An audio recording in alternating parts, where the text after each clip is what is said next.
Hola amigos, it's the time of the year where many of us have pumpkins either for Halloween or have bought a pumpkin to make some calabaza en tacha. Today I'm going to show you what to do with the seeds. After you've carved your pumpkin, you're going to place the seeds in a strainer and you're going to rinse them with cool water. The water of course helps in cleaning them, but it also helps to release any seeds away from the stringy pumpkin bits. Just make sure to remove as much of the pumpkin stringy bits as possible and feel around. If there's anything that feels like an empty shell, you want to discard that too. Use the water to help you separate the seeds that are really stuck on the stringy bits, and remove as much of the stringy bits as possible because they'll burn and it'll give your pumpkin seeds a bitter taste. And then you're going to let them drain for 10 to 15 minutes to remove as much excess water as possible. Then you're going to place the seeds on a baking sheet. Now I highly suggest you use a clean kitchen towel to pat them dry.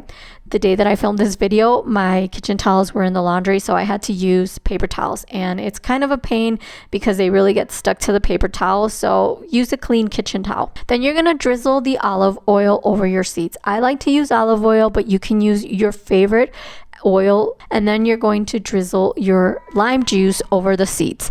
Now you can use half a lime or a full lime, it's completely up to you, and then use your hands or a spoon to thoroughly mix the olive oil and the lime juice on the seeds. And then you're going to drizzle the chili pepper.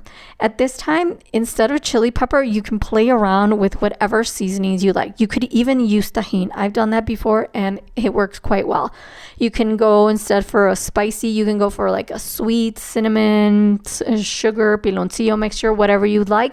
But I personally like the combination of spicy, tart, and salty. Then you're going to add the salt, sprinkle it over the seeds to try to coat them as best as possible.